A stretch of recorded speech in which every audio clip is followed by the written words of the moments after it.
जरा विचार करा एका लहानशा अगदी सामान्य दिसणाऱ्या कडीबद्दल, जी आपल्या आतमध्ये प्राचीन ज्वालामुखीचा धगधगता अग्नी आणि विसरलेल्या देवतांचं रहस्य लपून बसली आहे. हो, ही आहे लवंग. आपल्या आजीच्या गरम मसाल्यातली फक्त एक चिमूटभर गोष्ट नाही, तर जणू काही विश्वाच्या हृदयातून तयार झालेला एक पवित्र अंगार. हजारो वर्षांपासून ऋषीमुनी, वैद्य आणि गूढवाद्यांनी तिला लवंगम दिविनम म्हणजेच दिव्य शक्ती मांडलंय. चला तर मग आज आपण तिच्या आत दडलेल्या त्याच अग्नीला प्रज्वलित करू. आणि हे मी कुठून तरी वाचून नाही सांगत, तर हे विधान हजारो वर्षांच्या आयुर्वेदिक आणि तांत्रिक ग्रंथांमधून आलंय. तिथे लवंगेला लवंग म्हणून ओळखलं जातं, जी कफदोषाला शांत करते आणि आपल्या शरीरातल्या अग्नीला म्हणजे पचनशक्तीला प्रज्वलित करते. इतकंच काय, प्राचीन इजिप्तमध्ये तर फॅरोनच्या कबरींमध्ये अनंत संरक्षणासाठी लवंगा ठेवल्या जायच्या. म्हणजे बघा, ही केवळ एक परंपरा नाहीये, तर एका प्रचंड ऊर्जेची ओळख आहे.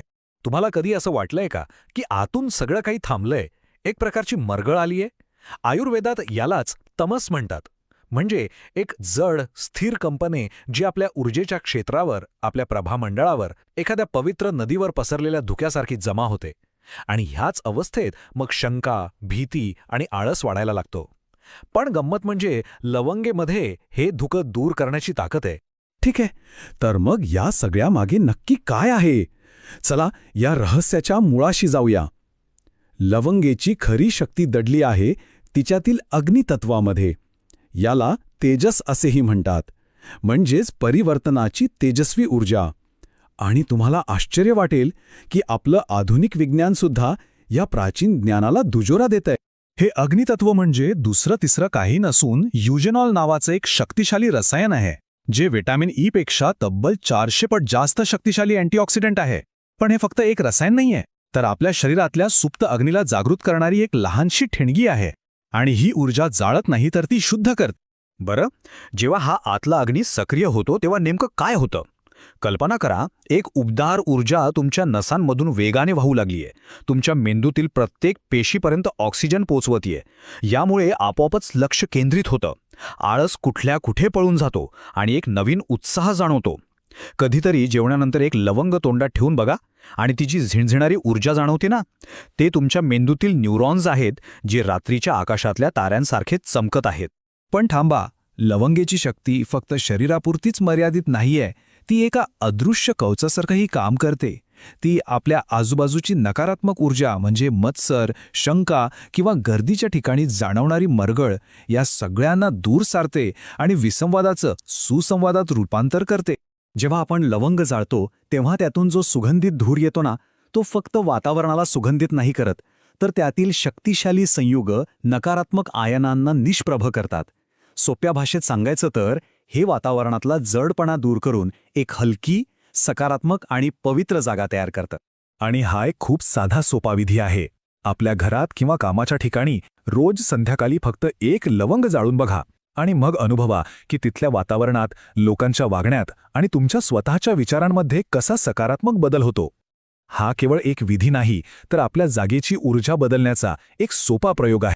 चला आता एका खास रात्रीच्या विधीबद्दल बोलूया. हा विधी आपलं अंतर्मन शांत करण्यासाठी आणि आध्यात्मिक ऊर्जा जागृत करण्यासाठी खूपच प्रभावी आहे.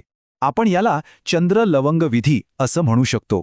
झोपण्यापूर्वी एक लवंग आपल्या उशीखाली ठेवा किंवा अगदी हळुवारपणे चावून खा आणि मनातल्या मनात म्हणा, मी जुन्या गोष्टी सोडून देत आहे, मी अनंताला स्वीकारत आहे. तुम्ही झोपेत असताना ही लवंग तुमच्या स्वप्नांच्या दुनियेचं रक्षण करते, नकारात्मक विचारांना दूर ठेवते आणि तुमच्या अंतर्मनात एक प्रकारची उपचार प्रक्रिया सुरू करते. सकाळी उठल्यावर तुम्हाला एक नवीन ताजेपणा आणि स्पष्टता नक्कीच जाणवेल. आता आपण अजून खोलवर जाणार आहोत. लवंगीची ही अग्नी ऊर्जा आपल्या शरीरातल्या सूक्ष्म ऊर्जा केंद्रांना म्हणजेच चक्रांना थेट उत्तेजित करते आणि ही चक्र आपल्या जीवनाच्या वेगवेगळ्या पैलूंवर नियंत्रण ठेवत असतात. लवंग विशेषतः 2 महत्त्वाच्या चक्रांवर काम करते. एक म्हणजे मणिपूर चक्र, जे आपल्या नाभीजवळ आहे, ज्याला रत्नांचं शहर म्हणतात. हे आपला आत्मविश्वास, इच्छाशक्ती आणि धैर्य जागृत करतं. आणि दुसरं म्हणजे आज्ञाचक्र, जे आपल्या भुवयांच्या मध्ये आहे, ज्याला अंतर्ज्ञानाचं नियंत्रण केंद्र म्हणतात. जेव्हा ही दोन्ही चक्र सक्रिय होतात तेव्हा तुमची अंतर्ज्ञानाची शक्ती वाढते, ध्यान अधिक खोल लागतं आणि आयुष्यातले संकेत अधिक स्पष्टपणे दिसू लागतात. आत्तापर्यंत आपण लवंगेचे शारीरिक आणि मानसिक फायदे पाहिले, पण तिचा सर्वोच्च आध्यात्मिक उपयोग काय आहे? ती आपल्याला कुठल्या अंतिम सत्याकडे घेऊन जाऊ शकते? चला, या प्रवासाच्या परमोच्च बिंदूकडे वळूया. ही जी ऊर्जा जागृत होतीये ती फक्त आत्मविश्वास आणि अंतर्ज्ञान मिळवण्यापुरतीच आहे का, की याच्याही पुढे काहीतरी आहे? या ऊर्जेचं अंतिम ध्येय काय आहे, जिथे ती आपल्याला घेऊन जाऊ इच्छिते? या ऊर्जेचं अंतिम ध्येय आहे कुंडलिनी जागृती. ही एक प्रचंड शक्तिशाली सुप्त ऊर्जा आहे, जी प्रत्येक मनुष्याच्या पाठीच्या कण्याच्या तळाशी एका सापाप्रमाणे वेटोळे घालून झोपलेली असते. लवंगीमधील अग्नितत्व या सुप्त शक्तीला हळुवारपणे जाग करण्यासाठी एका उत्प्रेरकाचं काम करू शकतं. जेव्हा ही ऊर्जा जागी होते ना, तेव्हा ती पाठीच्या कण्यातून, ज्याला सुषुम्ना नाडी म्हणतात, तिथून वरच्या दिशेने प्रवास सुरू करते. तिचं अंतिम ध्येय असतं डोक्याच्या सर्वात वरच्या भागात असलेल्या सहस्रार चक्रापर्यंत पोहोचणं. हा प्रवास म्हणजे वैयक्तिक चेतनेचा वैश्विक चेतनेशी होणारा मिलाप आहे. ह्याच मिळापाला मोक्ष किंवा मुक्ती म्हणतात. ही ती अवस्था आहे जिथे मी आणि विश्व यांच्यातला फरक मिटून जातो. ही एक अशी अनुभूती आहे जिथे आत्मा परमात्मामध्ये विलीन होतो. लवंग म्हणजे जणू काही त्या मार्गावरचा एक छोटासा दिवा आहे, जो आपल्याला या अंतिम सत्याचा प्रकाश दाखवू शकतो. तर मग आपण काय पाहिलं? एक साधीसुधी दिसणारी लवंग जी आपल्या स्वयंपाकघरात अगदी सहज उपलब्ध असते. ती केवळ एक मसाला नाही, ती एक शक्तिशाली साधन आहे, जे आपल्या शारीरिक आरोग्यापासून ते आपल्या सर्वोच्च आध्यात्मिक क्षमतेपर्यंत आपल्या जीवनाच्या प्रत्येक पैलूला स्पर्श करू शकतं. त्यामुळे खरा प्रश्न हा नाहीये की लवंगेत कोणती शक्ती आहे. खरा प्रश्न हा आहे की ती शक्ती जागृत करण्यासाठी आपण तयार आहोत का? कारण ती ठेणगी, तो अग्नी, ती क्षमता आपल्या प्रत्येकाच्या आत आधीपासूनच आहे. लवंग फक्त त्या कुलपाची एक किल्ली आहे. आता दार उघडायचं की नाही हे